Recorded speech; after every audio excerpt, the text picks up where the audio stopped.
How does it feel to be useless, Dad? My son laughed into the microphone. The wedding hall went quiet for half a second. Then someone coughed. Evan grinned at his bride, Lena, who smirked behind her champagne flute. 100 guests pretended they hadn't heard it, but every phone in the room tilted my direction.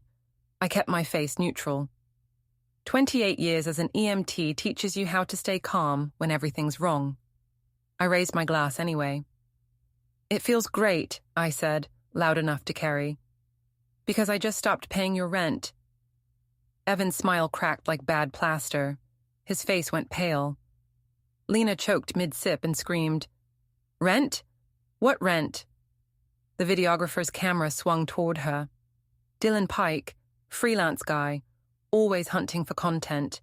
His boom mic dipped lower. I could see the little red light blinking. "The rent on that high-rise apartment you've been living in for 3 years," I said. "The one you told everyone was a sponsorship deal with your fitness brand. I've been covering it month to month, not anymore." Evan's jaw worked. His eyes darted to Lena's father, Victor Mori, sitting at the head table with his restaurant empire smirk. Victor's expression didn't change, but his knuckles whitened around his fork. "You're lying," Lena hissed. She stood up, her white dress rustling. "You're trying to ruin our day." "I've got the lease," I said. "It's month to month. My name's on it. Signed digital receipts going back 36 months. You want me to forward them to your bridesmaids' group chat?" One of the bridesmaids whispered something to another. The gossip spread like a grease fire. Someone muttered, "Wait, didn't Evan say that mattress was from a brand deal?" Another voice, "It was a floor loaner. I saw the tag." Evan took a step toward me. "Dad, don't do this." "Keys," Lena snapped.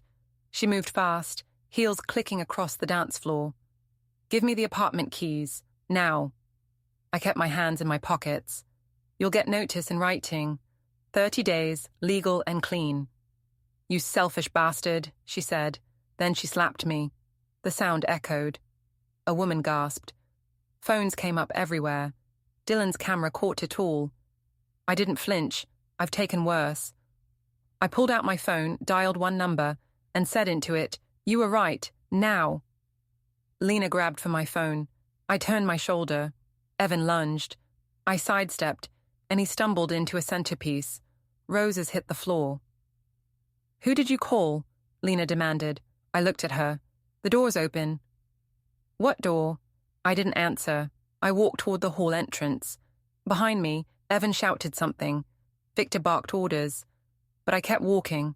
The music had stopped. Everyone stared. At the doors, I waited. People forget that silence has weight. It presses down, thick as smoke. The guests didn't know whether to look at me, the slapped father of the groom walking out, or at the train wreck unraveling behind them. I could feel the questions piling up in their throats like stones. I wasn't leaving yet. I was waiting, because I knew what was coming. The double doors burst open.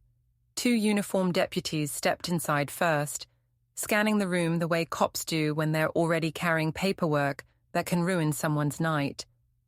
Behind them walked a woman in a navy pantsuit with a leather folder tucked under her arm. Her heels were quiet, but the room heard her anyway. Lena's eyes widened. Not fear, calculation. She was already trying to read the situation. Evan just looked lost, staring at the officers, like a deer staring at headlights. "Which one of you is Evan Carter?" the woman asked, voice clipped, professional. Evan didn't speak. He lifted one hand halfway, like a student unsure if he had the right answer. She nodded. "You've been served. Civil suit, fraud, and misrepresentation. Also, a formal demand for repayment of the outstanding balance to First State Savings. Total owed $73,412. The papers slapped against his chest. He didn't even catch them. They slid down his tux and landed on the floor. The guests were frozen. Even the children had gone still, as if someone pressed pause on the entire room. Lena turned on him. "Fraud? What fraud?" Evan's mouth opened, but nothing came out. I finally spoke. The fitness brand you brag about, the sponsorship you said was paying for your equipment, your travel, your life. I shook my head. You forged the numbers. You bought fake engagement, fake followers. You sold nothing. You just kept the illusion rolling while the debt piled up. More murmurs. More phones raised. I saw Victor stand, towering, face dark red. He looked ready to carve Evan in half with the steak knife still clutched in his hand. Lena backed away from her groom like he'd started leaking radiation. You told me you were negotiating a deal with Reebok. I was, Evan stammered. I was about to close it. No, I said. You were about to get sued for using their logo without permission. That'll show up in about 3 days. He stared at me. How do you know all this? I told you, I said. The door's open. And right on cue, a second set of double doors opened at the side of the hall.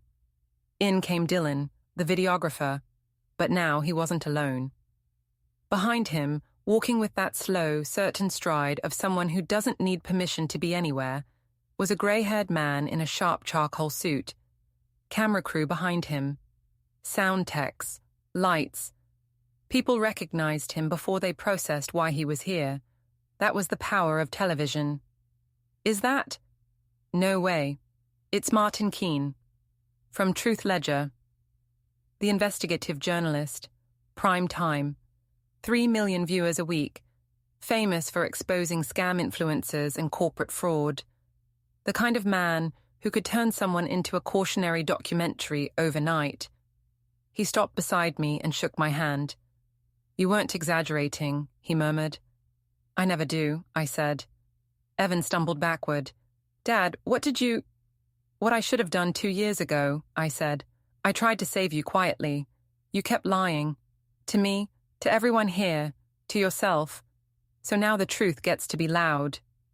Martin nodded toward his camera crew. Roll. That single word cracked the room open. Gasps. Shouts. Half the guests tried to back away from the cameras like they'd catch infection. The other half leaned forward, hungry for the kind of scandal people pretend to hate but livestream anyway. Victor stormed forward, pointing a trembling finger at Evan. You humiliated my daughter. No, I corrected. He humiliated himself. You just happened to invest in the packaging. Lena looked between her father and her almost husband. The veil trembled with her breath. Did you ever pay for anything yourself? Anything at all? Evan didn't answer. He couldn't. His face told the truth now, even if his mouth still didn't know how. She slipped off her ring. It hit the floor with a sound smaller than it should have been, but in that silence, it was thunder. The deputies escorted Evan outside. The suit woman followed. Martin's crew drifted after them, narrating into their mics, capturing every second like it was oxygen. Victor sank into his chair. Lena disappeared into a cluster of bridesmaids, weeping mascara into $1,000 silk. The band started packing up equipment. The cake, 5 tiers of fondant perfection, leaned slightly, like even sugar had lost the will to stand upright. I stayed where I was, glass still in my hand. No one approached me. No one wanted to be caught in the blast radius of the man who ended a wedding in under 16 minutes. But eventually, someone did. A small hand tugged on my sleeve. A little girl, maybe 8, flower crown slipping sideways. She looked up at me with big, unsure eyes. Are you okay? She asked. I knelt, set the glass down, and smiled the best I could. I'm fine, sweetheart. Are you sad? I thought about that. Really thought. No, I said quietly. I'm done. She nodded like she understood something bigger than she should, then ran off. I straightened. The hall was emptying fast. People had lives to return to, ones not being televised. I picked up my coat from the back of a chair. The fabric felt heavier than it had that morning, like it had been carrying the last decade of excuses in its seams. As I walked out, I passed the sign-in board where guests had written messages for the happy couple. Dream big. Never stop loving. To forever. You two are goals. I pulled the marker from its little silver tray and wrote one more line at the bottom. Truth is a gift, use it early. Then I left. Outside, the sirens were already fading. The news vans were already arriving. The sky was clear, the kind of cold blue that feels like starting over. I didn't look back. Some endings deserve to stay faced forward. Before we continue, hit the hype button, subscribe, and like the video to help the channel grow. Tell us which city you are from in the comments. We'd love to get to know our audience better. 60 seconds later, the main doors opened. Aaron Yates stepped inside. He wore clean work boots, a pressed flannel shirt, and a union electrician's jacket. His hair was grey at the temples. He looked older than his 49 years, but his eyes were clear. Sober eyes. I'd seen him 3 weeks ago at a job site, pulling wire for a school renovation. He'd told me then that he'd been trying to reach his daughter for 7 years. The room went dead silent. Then someone in the back started crying. An older woman, then another. A few of the guests over 50 stood up. They knew him. Aaron walked slowly down the aisle. He didn't look at me. He looked at Lena. "Hi, sweetheart," he said quietly. Lena's face drained of color. No, you're not here." "I am," Aaron said. "I got your wedding invitation. 7 years late, but I got it." "I didn't send you anything," Lena said. Her voice shook. "I know." Aaron reached into his jacket and pulled out an envelope. This came back to me marked "Moved, no forwarding address." "Postmarked 4 years ago. You changed your name. You blocked my letters, but I kept trying." Victor shot to his feet. "Get him out of here." Aaron turned to Victor. His voice stayed calm. "You kept my daughter's mail." "You were a drunk," Victor said. "You were poison. I gave Lena a real family." "I've been sober 6 years," Aaron said. "I wanted to tell her. I wanted to be there. You made sure I couldn't." One of Lena's aunts stood up. "She told us you were dead," the woman blurted. "She said you died when she was 19. We believed her." Lena's hands shook. "Shut up, just shut up." "You changed your last name at 19, Aaron said. "You blocked my invitation to your college graduation. I found out from a friend. I sent flowers anyway. They never made it to you." Evan stepped between them. "You need to leave. This is our wedding." "And I'm her father," Aaron said. Victor snapped his fingers at 2 men in dark suits. "Security." They moved toward Aaron and me. Dylan's camera was still rolling. The red light blinked like a heartbeat. "You want to do this on camera?" I asked Victor. Victor's face went red. "Get them both out, now." The security guards hesitated. Aaron stood his ground. I didn't move. "Touch him," I said, "and every lawyer at the Union Hall will know about it by sunrise." Victor pointed at Dylan. "Turn that camera off." Dylan smiled. "Can't do that, sir. I'm contracted for the full event." The guests started murmuring. Phones were everywhere now. Someone was live streaming. I could see the glow of a ring light in the back corner. Lena turned to Evan. "Do something." Evan looked lost. His influencer confidence had evaporated. He glanced at Victor, then at me, then at Aaron. I don't know what's happening." "Your wife," I said, "lied about her father being dead to make her stepfather look like a self-made hero. Now the truth's on camera. That's what's happening." Victor slammed his hand on the table. "I will bury you, Hollis." "Maybe," I said, "but not tonight." I walked out. Aaron followed.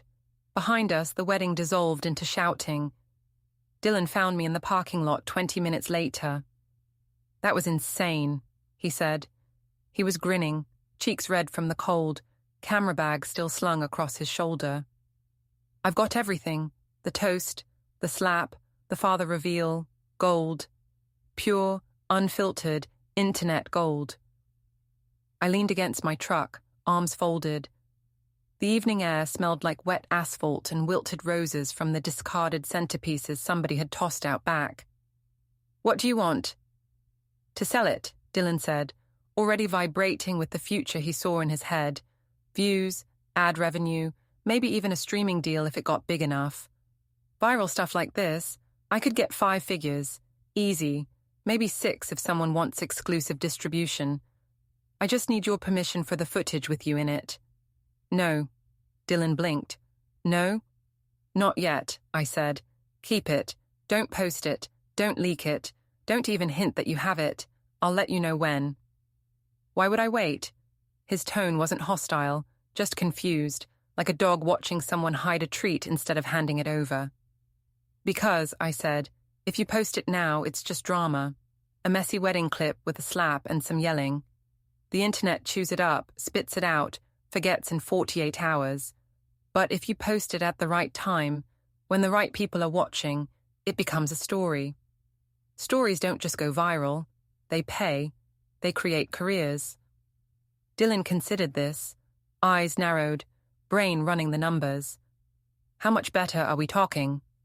Enough that you'll thank me when you're putting a down payment on a better camera rig. He nodded slowly. Okay, but I'm backing it up. Raw files, cold storage, triple copies. I'm not losing this thing to a hard drive crash. Smart, I said. Do that. He gave me a mock salute and walked off, already typing notes into his phone. After he left, I got into my truck and drove across town to my building. The roads were mostly empty. Wedding guests had fled to group chats and hotel bars, trying to figure out how to process what they'd just witnessed. I passed a neon-lit diner, a closed auto parts store, a mural of a smiling city councilman who'd been indicted last year. My neighborhood wasn't glamorous, but it was mine. The superintendent's office is in the basement, next to the boiler room. It smells like rust, radiator dust, and old coffee grounds, comforting in a strange way. I've worked there for 6 years, ever since my back gave out on the ambulance, and the doctor told me I'd either switch careers or earn a wheelchair. I hung my jacket on the hook, settled behind the dented metal desk, and called Nikki Darden. She picked up on the second ring. It's done, I said. You really did it? Nikki asked. In the background, I heard the clatter of her keyboard, the hum of fluorescent lights. She's a city housing inspector, used to mold, bad landlords, worse tenants. Nothing rattles her. We've known each other since high school, back when her hair was bubblegum pink, and she once broke a guy's nose for calling her sweetheart. I did, I said. Victor's going to come at you hard, she warned. He's got lawyers on retainer just for sport. Let him, I said. Is everything clean on my end? I checked this afternoon, Nikki said. The lease is month to month, your name on it, current on every payment. Evan signed a sublease agreement when he moved in. It's all digital, time-stamped, docu-signed. He acknowledged rent responsibility if you stopped covering it. You're clear to terminate with 30 days written notice. What about his claims? I asked. What claims? She scoffed. He told his gym he had live-in sponsorship housing to avoid giving references. That's fraud on his rental application there, not yours. If anyone digs, he's the liar. You're the guy with receipts. I opened the metal file box on my desk. Inside was my quiet little insurance policy. Spare keys, printed receipts, certified mail logs, and a timeline I'd been keeping for 2 years. Nothing illegal. Just thorough. Every time he called me old man and asked for a temporary assist, I wrote it down. Every time Lena hinted I should invest in my son's personal brand, I copied the message. Good, I said. I'm done being the villain in their story. You were never the villain, Nikki said. Then, after a beat, but you just became the plot twist. Call me if anything changes, I told her.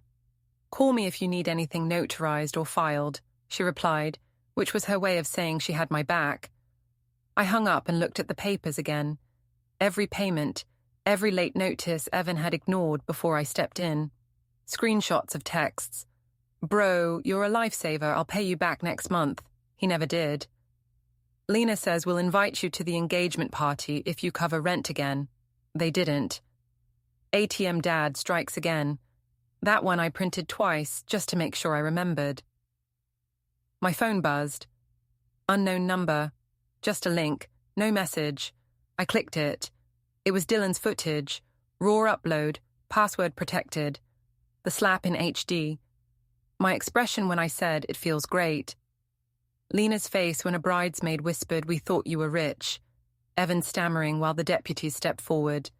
Even the moment when I walked out, the room dividing behind me like a curtain of judgment. A second text came through. Preview only. You call it. I downloaded the link, stored it in a folder labeled contingency, and locked the file box. Then I just sat there, listening to the boiler chug, hearing the building breathe, thinking about the last 3 years. How many times I'd told myself he's young, he'll learn. How many times I'd paid for things because the alternative was letting him drown. But here's the thing about saving people. They start believing survival is a guarantee, not a gift. I didn't sleep much that night. I lay on the couch in the office, staring at the ceiling tiles, replaying every moment of the wedding. Not the slap, not the cameras. The part that stuck was smaller, the split second before Evan said the word useless. He'd looked at Lena first, like a kid glancing at a friend before throwing a rock through a window. He wanted to impress her. He wanted to be the guy who could humiliate his own father for a laugh, because that's what legends do in his world. Shock value, clip economy, content over character. Somewhere along the way, he rewired himself. Or maybe I let it happen because it was easier than admitting he was already gone. At 4:17 a.m., I made coffee strong enough to wake the dead and opened the file box again. I added one more page, a handwritten note, dated, signed, stating exactly why I'd pulled the plug. Not emotional, not angry, just true. If anyone ever asked, I wanted the record clear. Then I closed the box and slid it back under the desk. The sun crawled up. My building creaked awake.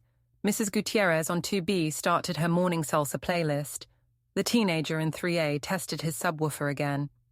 Life continued, indifferent, unrushed, unbothered. Good, let it. Around 9, my phone rang again. This time I recognized the number, Martin Keene. "How are you feeling?" he asked. "Like someone just amputated something swollen and infected," I said. "Painful, but necessary." "Poetic," he said. "Listen, we're doing a follow-up segment. Not airing anything yet, just gathering narrative context. I'd like to interview you, not as the angry dad, as the guy who saw a scam forming in real time and tried to stop it quietly before it exploded." "Let me think about it," I said. "You have leverage right now," Martin reminded me. "Once this goes public, really public, you won't control the frame anymore. Tell your version before someone else sells theirs." "I'll call you," I said, and hung up. He wasn't wrong, but there's a difference between having leverage and knowing when to use it. Around noon, I got the call I knew would come. Not Evan, not Lena, Victor. He didn't greet me. He didn't breathe for a second, like he was already mid-rage when the call connected. "You want a war?" Victor said, low and furious. "You just bought one." "No," I said calmly.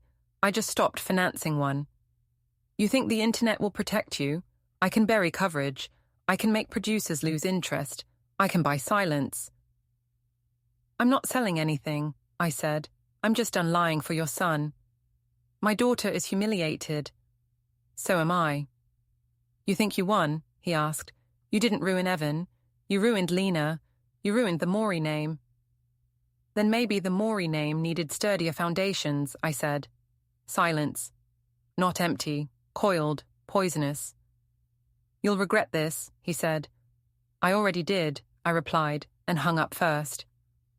By evening, the first ripples hit social media.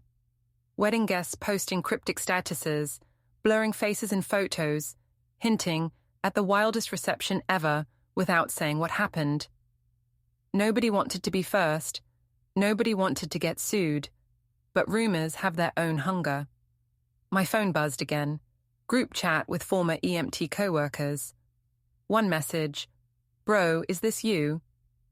Then a grainy screen recording of someone who had secretly filmed Dylan's boom mic picking up Lena's "selfish bastard" line. So it had begun, uncontrolled, unverified, unstoppable. I didn't panic. I didn't engage. I put the phone face down and ordered takeout.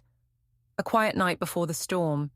Because storms, I've learned, aren't a problem if you can see them coming. It's the ones you pretend aren't real that knock your house down. I ate my dinner standing up, staring at the darkened window, where my reflection looked older than I remembered. Not broken, just lighter. Like someone who'd finally stopped bracing for the next request, the next apology, the next come on, Dad, just this once. And when I finally sat down, the file box locked, the footage secured, the truth waiting, I felt something I hadn't felt in years. Control. Not over Evan, not over the outcome, over myself. That was enough. For now. Monday morning, I printed the notice. Formal, legal, boring. 30 days to vacate. Lease termination. Statute citations. I included a copy of Evan's signed sublease acknowledgement and a spreadsheet of every payment I'd made. I walked to his building at noon. The high-rise near the waterfront. Glass and steel, valet parking, a doorman in a suit. I'd been paying for this place while living above a boiler room. The concierge looked up. "Can I help you?" "Delivering a notice," I said. I handed him the envelope. "For Evan Hollis, Unit 1804, legal mail. I need you to log it." The concierge took it carefully. "Is this an eviction?" "Lease termination. 30 days. "Understood." He wrote in the logbook. "I'll make sure it reaches him." "Appreciate it." I turned to leave. Evan and Lena walked in through the front doors. "Dad," Evan said. He looked like he hadn't slept. "What are you doing here?" I pointed at the concierge. "Delivering your notice." Lena snatched the envelope from the concierge's hand. She tore it open and scanned the page. Her face went red. "You can't do this," she said. "I already did." "This is illegal," Lena said. She pulled out her phone and started recording. "You're trying to throw us out with no warning." 30 days is the legal requirement, I said. I kept my voice flat. "Read Section 3, subsection B." I cited the statute. "It's right there." Evan stared at the notice. "You really stopped paying?" "I really did." "Why now?" he asked. "Why at the wedding?" "Because," I said, "you called me useless in front of 100 people, and I realized you meant it." Lena held up her phone. "Say that again. Admit you're doing this out of spite." "I'm doing it," I said, "because the lease is in my name, and I no longer wish to subsidize your lifestyle. That's not spite, that's economics." The concierge looked uncomfortable. A couple in gym clothes walked past us, staring. "My father will handle you," Lena said. "I'm sure he'll try." Evan's voice cracked. "Dad, please, we can talk about this." "We just did." I walked out. Behind me, Lena screamed something about lawyers. The concierge whispered to the couple, "That's the influencer guy, the one who faked the sponsorship." I heard that part clearly. My phone rang as I reached the sidewalk. Unknown number. "Hollis," I answered. "Victor Maury," the voice said, clipped, angry. "We need to talk." "No, we don't." "You embarrassed my daughter. You brought that drunk to her wedding. You're trying to destroy my family." "I brought her father," I said. "Her real one. The one she lied about." "We'll handle you," Victor said. "You have no idea what you've started." "I know exactly what I started." He hung up. I kept walking. The river path was 2 blocks away. I needed to run. Tuesday morning, 5:30. The air was sharp, edged with that early autumn chill that wakes your lungs and reminds you you're alive. I ran the riverside path like I did every week, the one that traced the winding curve of the river for miles, hugging the water's edge, lined with thin silver birches and low, scrubby bushes that rattled in the wind. 3 miles, easy pace. My back didn't love it. My left shoulder twinged with every stride, a dull reminder of years hunched over hospital beds. But my head needed it. Needed the rhythm, the motion, the brief escape from the cluttered world of notifications, messages, and half-baked crises that seemed to follow me like shadows.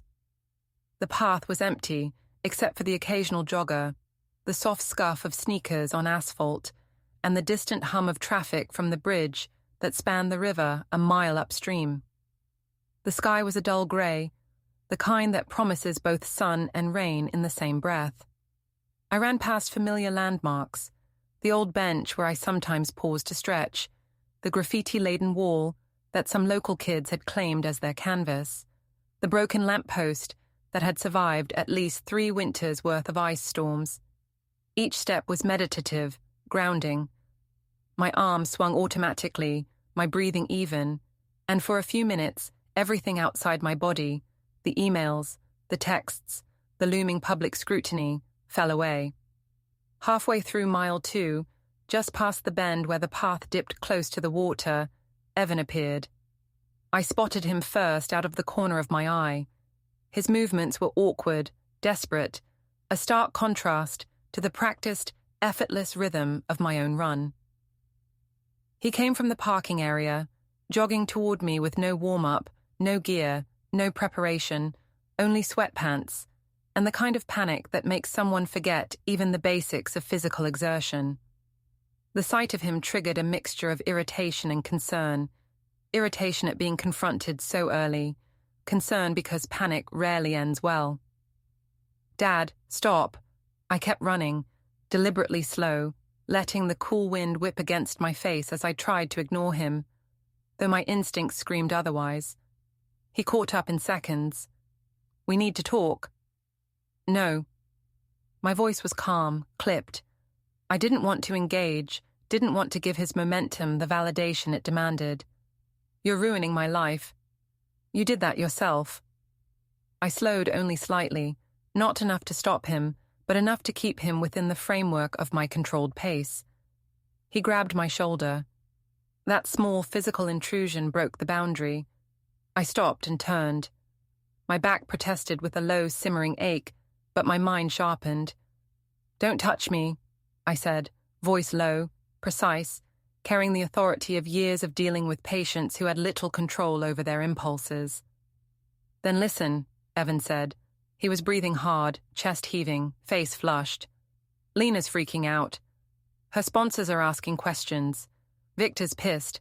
I need you to fix this." "Fix what?" "Say it was a joke. Say you were drunk. Say anything." "No." Evan's desperation escalated to aggression. He shoved me. "You owe me." I sidestepped, firmly but without malice. Years of lifting patients, of holding on to panic-stricken, flailing bodies in hospital corridors, had made me stable, almost unmovable.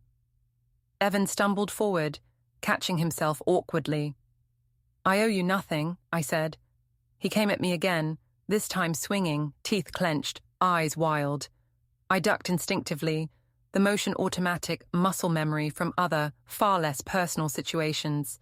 His fist hit air. A cyclist swerved around us, yelling in alarm, hands gripping the handlebars, eyes wide. The wind whipped Evan's hair across his forehead as he lunged again, undeterred, blinded by adrenaline and panic. I let him chase me down the path. I didn't run hard. There was no need. Letting him think he was gaining gave me the advantage. I cut left toward the grass at a gentle angle, and he followed, miscalculating, his footing poor.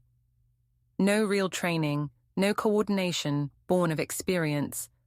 He slipped on the slight slope, the damp earth giving way under his weight, and went down hard, twisting his ankle with an audible pop. He groaned in pain, face contorting. I stopped immediately. Instinct took over. From the running belt around my waist, I pulled an instant ice pack, one of 2 I always carried. EMT habit. I tossed it to him without a word.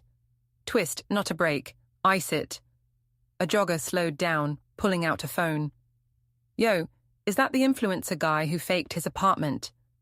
Evan's face turned crimson. "Delete that." "Public path, dude," the jogger said, continuing to film. I walked away, leaving Evan on the grass, hissing through clenched teeth.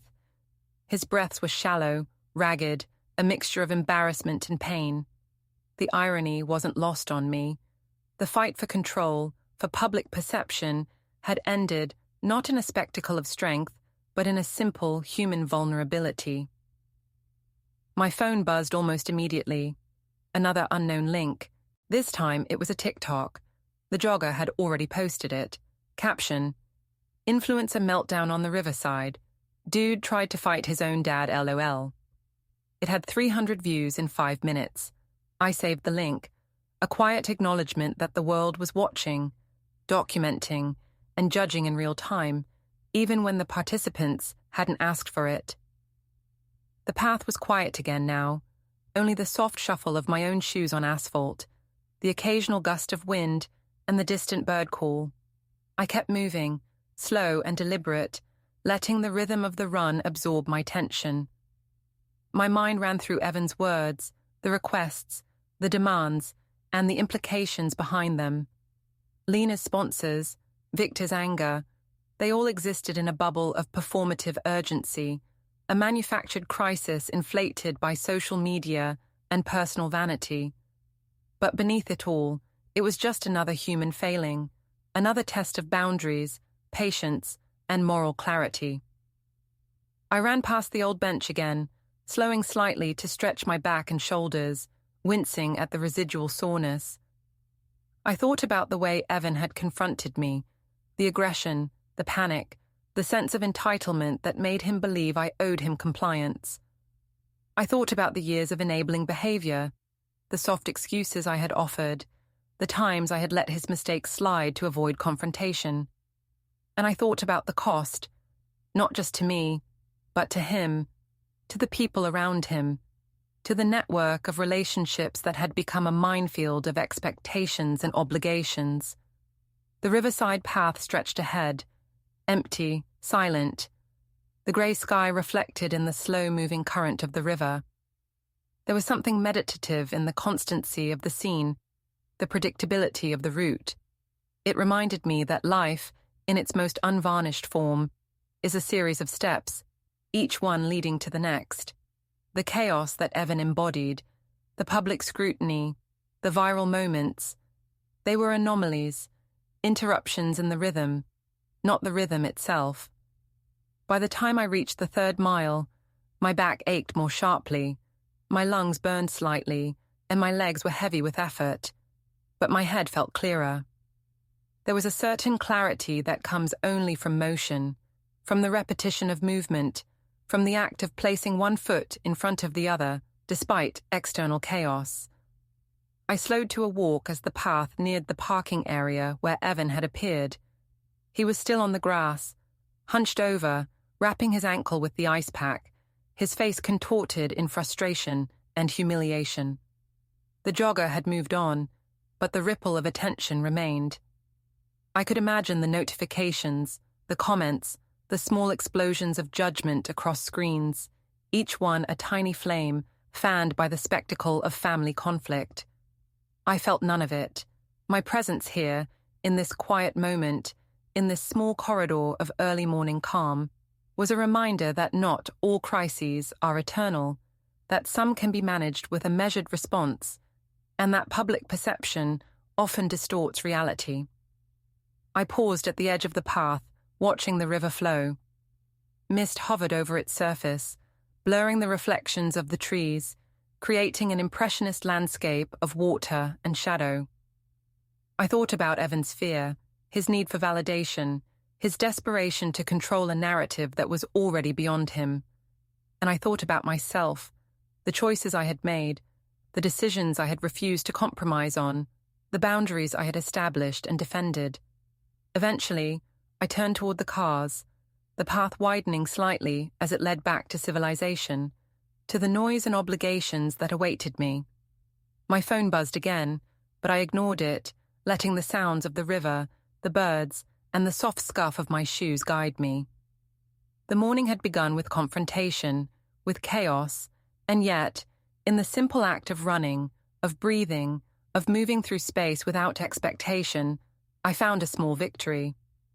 Not over Evan, not over social media, not over the demands of the world, but over my own need to react, to engage in the spectacle, to surrender the control I had spent so long cultivating. By the time I reached my car, The sky had lightened slightly. A thin strip of pale gold appeared along the horizon, a quiet promise that the day, with all its pressures, crises, and absurdities, would continue. I opened the car door, set my running belt carefully on the seat, and leaned back, closing my eyes for a moment. The quiet, the discipline, the control. It was mine, reclaimed in small increments, 1 mile at a time. I glanced at the saved TikTok link, the viral clip that would likely spread further, drawing commentary, ridicule, and misplaced outrage. And I realized that none of it mattered. Not really. Evan's panic, his anger, his attempts to manipulate me, the fleeting judgments of strangers, they were all part of the noise. What mattered was the moment after, the clarity, the composure, the quiet understanding that some things are best left unspoken, unendorsed, uncorrected. I started the car, the engine purring to life, and drove away slowly, leaving the riverside path behind, the morning mist, the bent birches, the remnants of confrontation, and the small, enduring triumph of self-control.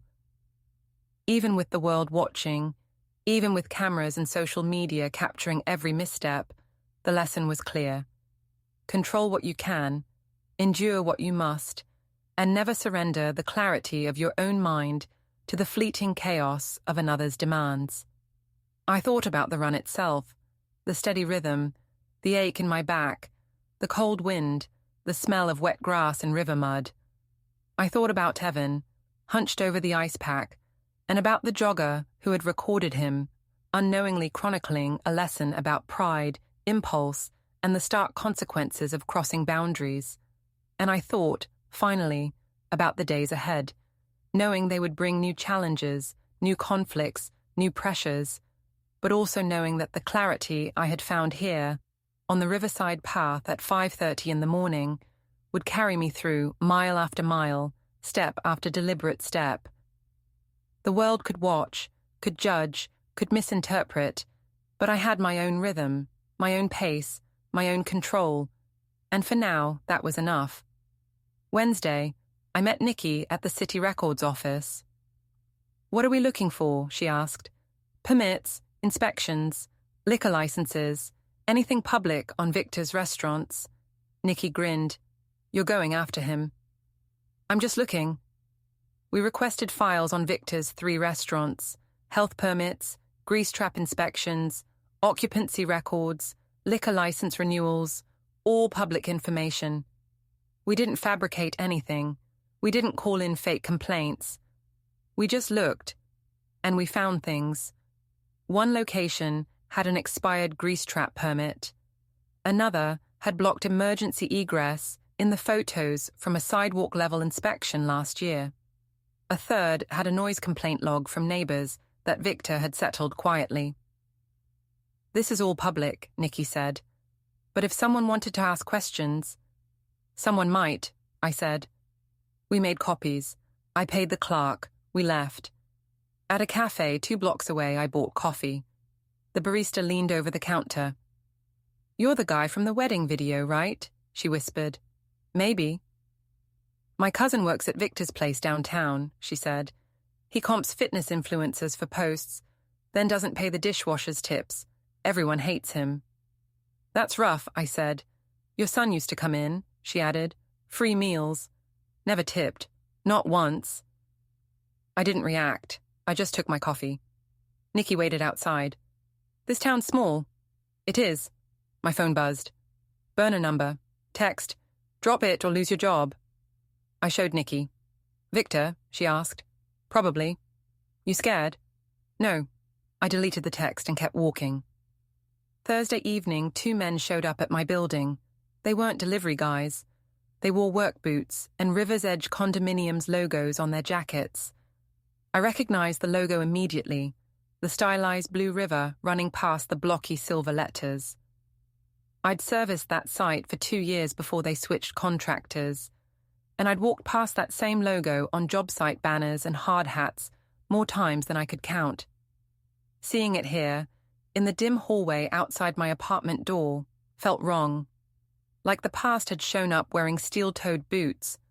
"Hollis," one of them said. "That's me. Victor wants a word." There was no introduction, no explanation, not even the fake courtesy most hired muscle tries to pull off. Just a name dropped like a brick. Victor. They didn't need a last name. I knew exactly which Victor they meant. Victor Salazar, site manager with a temper, like a lit fuse and a habit of solving problems with pressure instead of paperwork. "Tell Victor to call," I said, keeping my voice flat. The other one stepped closer. Broader shoulders, heavier boots, that perpetual jaw clench some guys mistake for authority. He'd prefer a conversation in person. I looked at them. Big guys. Not trained, just big. The kind of muscle you get when you hire off the books at a bar, where the only qualification is a willingness to swing first and ask questions never. Probably laborers Victor hired off-site, paid cash, and promised a bonus if they came back with the answer he wanted. "I'm not going anywhere," I said. The first guy grabbed my arm. "We're just delivering a message." I twisted out of his grip. EMT training includes restraint breaks. They make you practice until it's automatic. Pivot the wrist, roll the shoulder, free yourself before they know they've lost you. His eyes widened, like he didn't expect resistance. I moved toward the fire alarm on the wall and pulled it. The alarm shrieked. Light strobed along the ceiling, washing the hallway in red pulses. The building's automatic call went out to the fire department, the system I'd helped maintain back when the city still called me for inspections. That meant timestamps, dispatch logs, a permanent digital record. It also meant cameras. Ours were old but functional. Their lenses angled just enough to catch the kind of accidental hallway incidents that landlords love to deny. The two guys looked at each other, suddenly unsure. "What did you do?" one shouted over the siren. "Made sure there's a record," I said. "Cameras in the hallway caught you grabbing me. Fire department's on the way. You can leave now or explain why you're here when they arrive." That did it. Whatever Victor had told them, it hadn't included getting booked for assault. They bolted, boots thudding down the stairwell like panicked cattle. One of them glanced back just before turning the corner, confusion warring with anger on his face. He'd expected fear, compliance, maybe even a little begging. What he got instead was paperwork and sirens. 5 minutes later, my phone buzzed. Hector Ruiz calling. He was the foreman at River's Edge. We'd worked together for years, through heat waves, payroll screw-ups, and twice as many safety violations as either of us wanted to admit. "Gabe, what's going on?" he asked the second I answered. "Two of my guys just quit. Said Victor sent them to your place. They tried to rough me up." I heard a sharp inhale on the other end. "Jesus, I didn't know. I swear I didn't know. Victor keeps things off the books when he doesn't want the union hearing about it." "Yeah, well, now they're gone, and the cameras got every second." "I'll file a report with the union steward," he said, voice heavy. "If Victor's pulling this kind of stunt, he's not just putting you at risk, he's putting the site at risk. Last thing we need is another shutdown." "Do that," I said. I rubbed the spot on my arm where the guy had grabbed me. It didn't hurt, but the pressure of it lingered. "And Hector, keep an eye on the River's Edge site. Something tells me this isn't over." "Will do." The fire department arrived, checked the building, and after the all clear, gave me a warning for false alarm. I paid the fine. It was worth it. A couple $100 to make sure there was an official record. Bargain-priced peace of mind. After they left, the hallway seemed too quiet, the kind of silence that presses against your ears.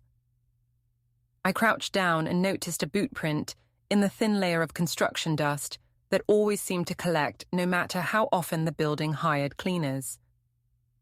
The tread was wide and shallow, with a chunk missing near the heel. The kind of wear pattern you only get from months of climbing rebar ladders and kicking at stuck pallets. And in the center of the heel, pressed deep and clear, was that same River's Edge logo. I took a picture. Evidence.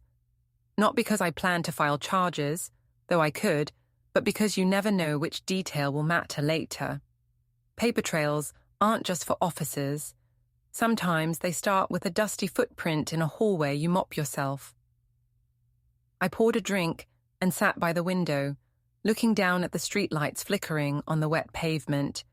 The city felt different tonight, like something beneath the surface was shifting. I'd left River's Edge on decent terms, or so I thought. Contract ended, new company underbid us, standard industry turnover. But Victor had always been the type to hold a grudge against things that weren't personal until he decided they were. I replayed the scene in my head, slower this time. The knock, the posture, the way they stood just far enough apart to block the hall. Not random, not impulsive.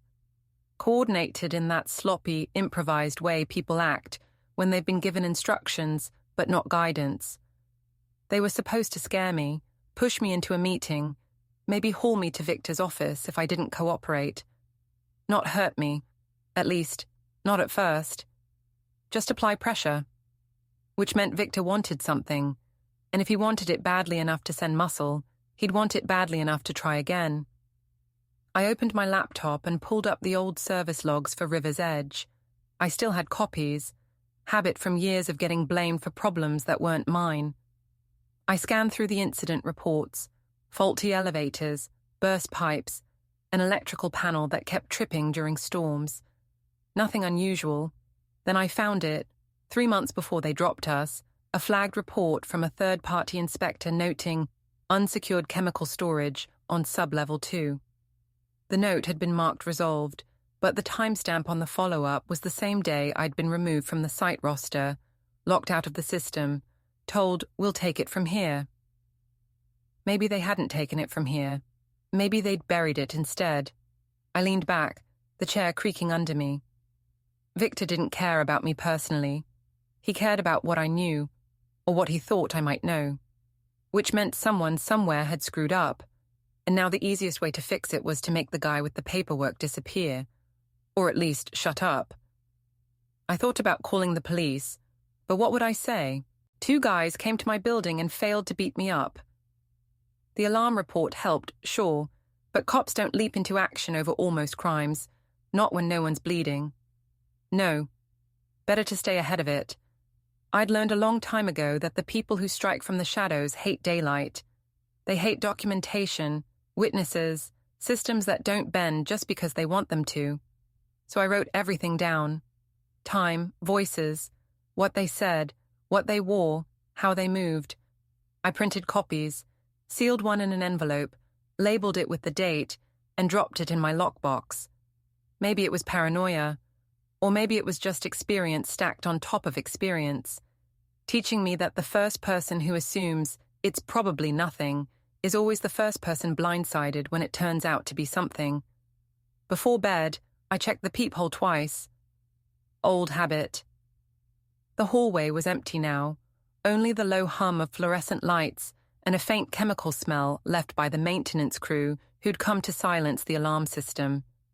I turned off the lights, but I didn't sleep right away. I lay there, listening to the quiet, thinking about River's Edge, about Hector, caught between a paycheck and a conscience, about Victor, stomping around his office, angry that a simple intimidation job had turned into paperwork and union complaints. But mostly, I thought about the boot print, a mark left behind without meaning to. Evidence of presence, proof of intent, 1 boot print tonight, maybe more tomorrow. And if there's one thing I've learned, it's this. Footprints always lead somewhere. You just have to decide whether you're going to follow them, or wait for whoever made them to come back. I closed my eyes and made the decision. Tomorrow, I'd go to River's Edge. Not as a contractor, not as an employee, as the guy they tried to silence. And this time, I wasn't walking in alone. Saturday morning, Mara called. My ex-wife. We'd divorced 8 years ago, clean split. She worked HR for a healthcare company, conflict-averse, professional. "Gabe," she said, "we need to talk." "About?" "Evan. Lena's family wants a sit-down, neutral ground, brunch." "No. They're calling it a reconciliation." It's an ambush. Probably, Mara admitted. But if you don't show, they'll spin it like you're unreasonable. Victor's already telling people you're unstable. Fine, I said. Where? The Riverview, Sunday, 10 a.m. I arrived early, set my phone to record voice memos, legal in this state, one-party consent. Mara sat with Lena and Victor. Evan wasn't there yet. Gabe, Victor said, all smooth. Thank you for coming. What do you want? Cooperation, Victor said. You've made your point. You're upset. We get it. But this has gone too far. It hasn't gone far enough.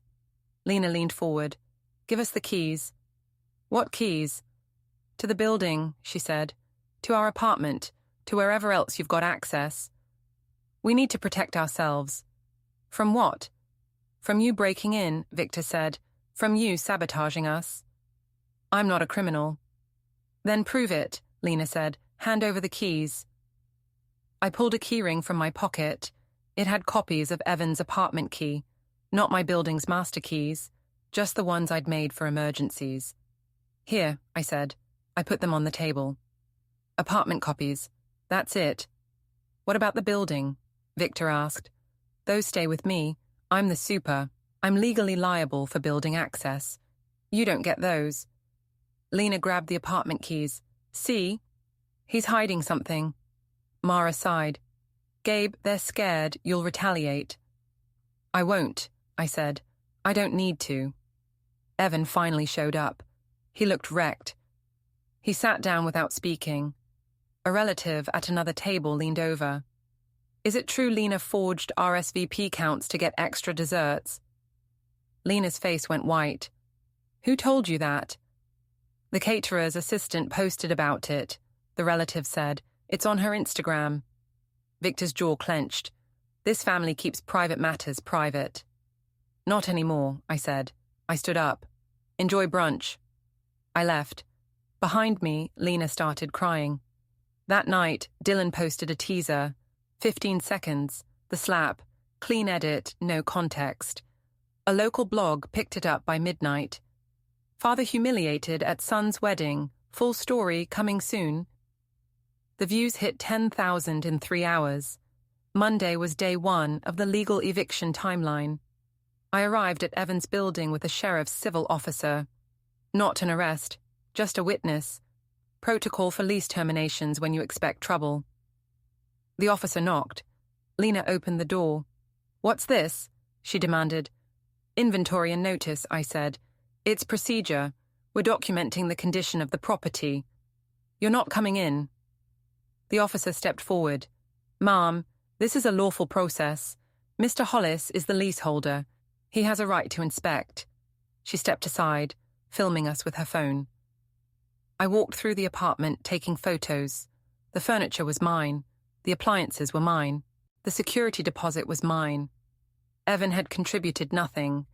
In the closet, I found boxes, designer clothes, tags still on. Some of them had rental club barcodes. Lena, I said, are these rentals? She stopped filming. That's none of your business. It's not theft, I said, just optics, returns culture. The officer wrote notes. I photographed everything. 30 minutes later, we left. I taped a certified copy of the notice to the door. Evan showed up as we reached the elevator. You're really doing this, he said. I really am. I'll never forgive you. I didn't ask you to. He hurled insults. The officer took notes. I stayed quiet. Downstairs, the concierge whispered to someone. They've been lying about everything. That afternoon, Victor called. You just made a very big mistake. Did I? I'm blacklisting you. Every contractor in this city will know your name. You'll never work again. We'll see. He hung up. I went back to my office and updated my timeline. Saturday night, I took Aaron to dinner. Victor's flagship restaurant. The expensive one. Reservations only. I booked under Aaron's name. We showed up at 7. Prime dinner rush. The host looked nervous. Mr. Yates, table for 2? That's right. We sat near the kitchen. I ordered the special. Aaron got the fish. We talked about work, unions, his granddaughter, normal stuff. 20 minutes in, a health inspector walked in. Not because of me, routine inspection, pure coincidence. But Victor came out of the kitchen, red-faced, arguing. The inspector calmly logged something on his tablet. A minor citation, public record. We kept eating. I left a generous tip, 30%. As we left, I heard Victor berating a server. "Why didn't you tell me they were coming?" Patrons filmed it. One woman muttered, "That's the guy from the wedding drama." Aaron and I walked out. In the parking lot, Aaron handed me an envelope. "What's this?" I asked. "The wedding invitation I sent Lena," he said. "The one that came back moved, no forwarding. Postmark's 4 years old. Keep it." I looked at the envelope, address crossed out, return to sender. I put it in my jacket. Sunday afternoon, Evan cornered me in a parking garage. I'd been at the hardware store. He must have followed me. "Dad, stop this." "No." He grabbed my phone. "I know you've got footage. I know Dylan gave you copies. Delete them." I twisted my wrist. EMT grip break. The phone stayed in my hand. "You don't touch my property." He lunged. I used the handrail for leverage, sidestepped, and he slammed into the concrete pillar. The elevator dinged. Doors opened. A teenager with a TikTok account stood there, filming. "Whoa," the kid said. "That's the influencer dude." Evan froze. Security arrived. I declined to press charges. "Just keep him away from me," I said. The security guard nodded. Evan's phone lit up. Screen visible. "Victor, damage control." I left. The kid posted the video. Caption: "Influencer tries to fight his dad in a parking garage. Fails." It went viral by evening. Hector called me at 9. "Gabe, we've got a problem at River's Edge." "What kind of problem?" "They're cutting corners. Solo lift, no spotter. Trying to rush the donor event. It's dangerous." "When?" "Tomorrow. I'll be there." I arrived at River's Edge after dark. Hector met me at the site entrance. "You've got clearance," he said. "I logged you in as a safety consultant. Union rules." We walked the floors, half-finished luxury condos, scaffolding, exposed wiring, unsecured pallets. I photographed everything. OSHA violations, tie-offs missing, weight limits ignored. On the 12th floor, I found a whiteboard. Gala Hard Hat Tour, Tuesday, 2 p.m., donors plus media. Under it, special guests, Lena Maury, Evan Hollis, Victor Maury. "They're doing a PR push," Hector said. "Victor's trying to spin the wedding drama into family resilience." "Smart," I said, "except he's doing it on an unsafe site." "Exactly." I took pictures of the board. Then I checked the wind forecast. Gusts expected tomorrow, 40 miles per hour. "Hector," I said, "do me a favor." "What?" "Make sure the safety briefing tomorrow is thorough. And public." He grinned. "I can do that." Tuesday, 2 p.m. The donor tour started on schedule. 20 people in hard hats and spotless boots. Lena and Evan at the front smiling for cameras. Victor glad-handing donors. I showed up in proper PPE. Worn boots, scratched helmet, Hector's clearance badge. Evan saw me first. His face went pale. "What's he doing here?" Lena hissed. "Safety consultant," Hector said loudly. "Union requirement for any tour." Victor tried to smile. "Gabe, what a surprise." "I'm here to make sure no one gets hurt," I said. "Hector, can we do a safety briefing?" Hector nodded. He ran through protocols, tie-offs, weight limits, wind precautions. The donors looked bored. Lena checked her phone. Evan fidgeted. We moved to the upper floors. The wind picked up. A pallet shifted, not secured properly. "Hold on," I said. "That's not stable." A gust hit. The pallet slid. A donor screamed.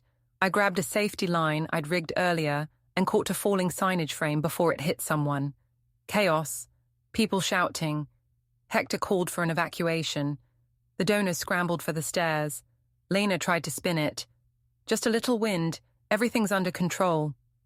A donor snapped, "You borrowed this PR strategy from the Rivera Foundation event last year. I was there." Lena's face went red. "That's not true." "It's on your mood board," the donor said. "I saw it in your Instagram story." Victor grabbed Lena's arm. "We're leaving." As they fled, my phone buzzed. "Dylan.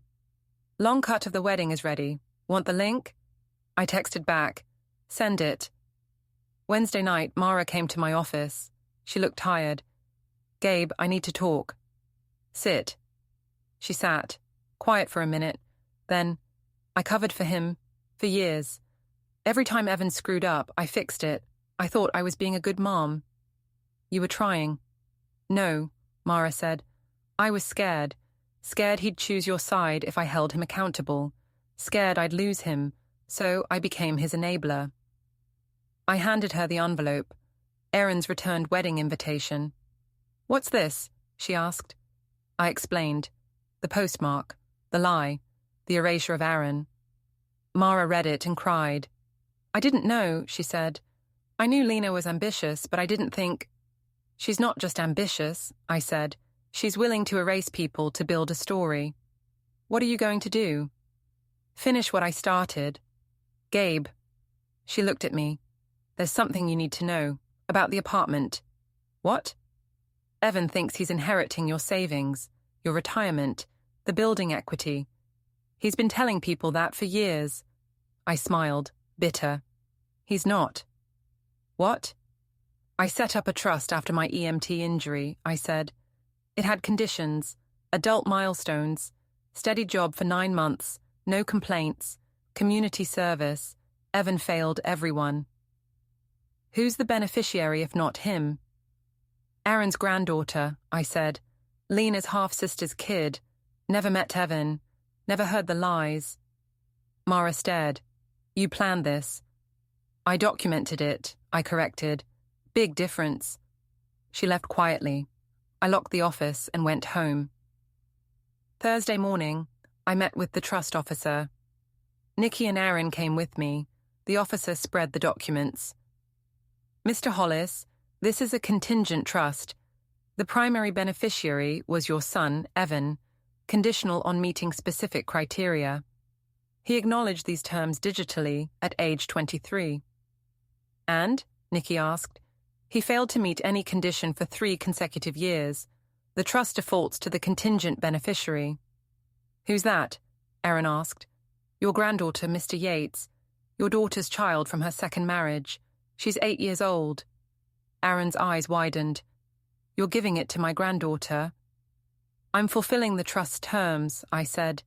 "This was never about revenge. It was about breaking the cycle. Evan learned that image matters more than character." "I won't fund that." The officer handed Aaron a folder. "You'll be the custodian until she's 18. There are education stipulations." Aaron took the folder carefully. "Gabe, I don't know what to say." "Don't say anything," I said. "Just be the grandfather she deserves." We signed papers. It was done. That afternoon, Victor found out. I don't know how, but he called me screaming. "You gave away Evan's inheritance?"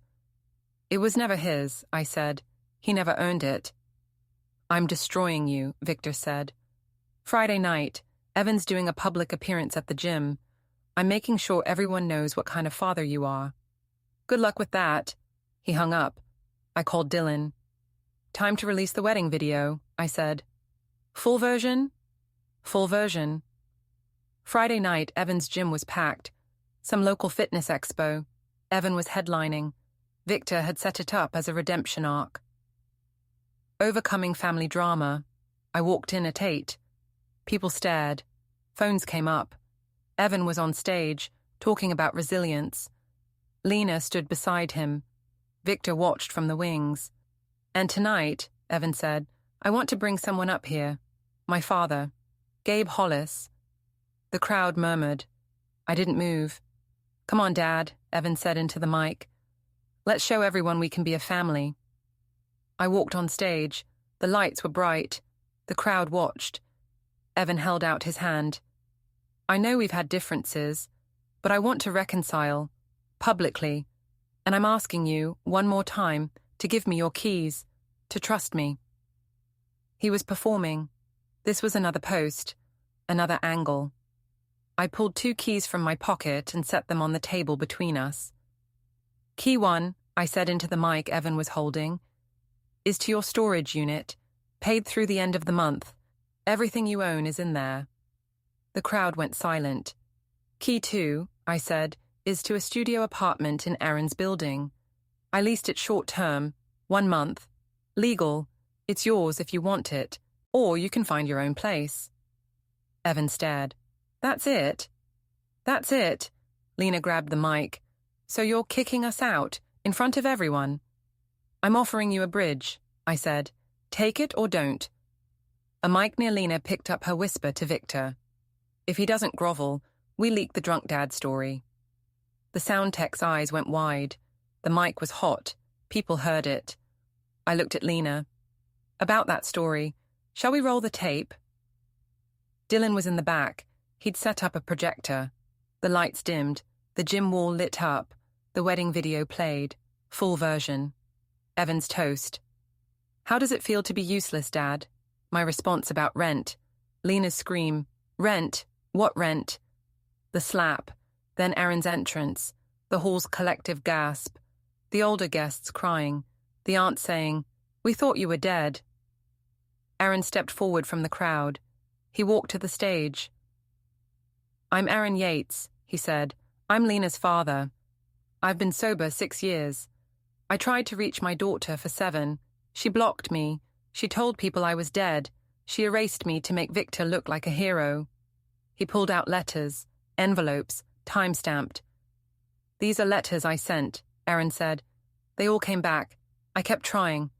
Tonight you're seeing the truth. The video kept playing. Victor ordering security to remove us. Dylan's camera catching everything. The live-stream chat exploded. Sponsors started dropping Evan in real time. A boutique commented, We do not condone violence. Partnership terminated. Lena tried to leave the stage. Victor yanked the projector cord. The screen went dark. The gym lights came up. This is slander, Victor shouted. Gabe is trespassing at River's Edge. He's planting safety hazards. I'm doing a midnight walkthrough to prove everything is safe. Evan, get your camera. We're going. The crowd murmured. I didn't move. Victor pointed at me. You wanted a war? You got one. He stormed out. Evan followed, filming. I looked at Aaron. You ready? For what? The end. Midnight, River's Edge. Storm clouds rolled in. Wind rattled the scaffolding. I arrived with Hector. Victor was already there, shouting orders. Evan filmed on his phone, live streaming. See? Victor yelled into the camera. Perfectly safe. Gabe Hollis is a liar. He stormed up the stairs without a harness. Victor, wait, Hector called. You need PPE. Victor ignored him. He reached the upper scaffolding. Evan followed, phone up. A gust hit. A loose access panel popped. The one Victor had rushed past earlier. It swung wide. Victor stumbled. He grabbed for a rail. His foot slipped. Help! He screamed. I moved fast. I clipped a safety harness on myself, ran across the catwalk and grabbed Victor's arm. I hauled him back to the platform, clipping him to a proper tie-off. Stay there, I said. Evan kept filming. Dad saved him. Oh my God, Dad saved him. I walked to the breaker box. Hector, this hoist. Unsafe, Hector said. It's not rated for this wind. I marked it. I shut off the power. The hoist stopped. Victor, I said, you signed the safety checklist for this site.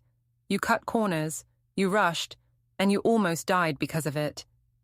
I pulled a ring of keys from my belt, my superintendent keys, the lease release for Evan, my resignation letter. I set them on a tool bench. I'm done, I said. Done covering for you, done enabling, done pretending any of this was okay. Evan stared. Dad, what are you saying? I'm saying the trust is closed, permanently. You violated every term. The money goes to Aaron's granddaughter. Your apartment's lease is terminated. You're on your own. You can't do this, Evan said. I just did. Victor, still clipped to the tie-off, shouted, You ruined my daughter's wedding. You humiliated us. You humiliated yourselves, I said. I just made sure people saw it. Sirens wailed in the distance. Hector had called them earlier. Routine safety hazard. Protocol. On Evan's phone, the livestream chat exploded. Sponsors dropped him live. A comment read, He saved the man who tried to destroy him. Victor screamed at Hector. You set this up. I followed safety protocols, Hector said. You didn't. Donors started arriving. Someone had tipped them off. They surrounded Victor, asking why a father had to save him on his own site. Evan's phone died. The live stream cut. I walked toward the exit. The rain started. Heavy drops on metal. Thunder rolled. Behind me, the crowd swarmed Victor and Evan. Not me. I stepped into the rain. Alone. Keys left behind. Freedom ahead.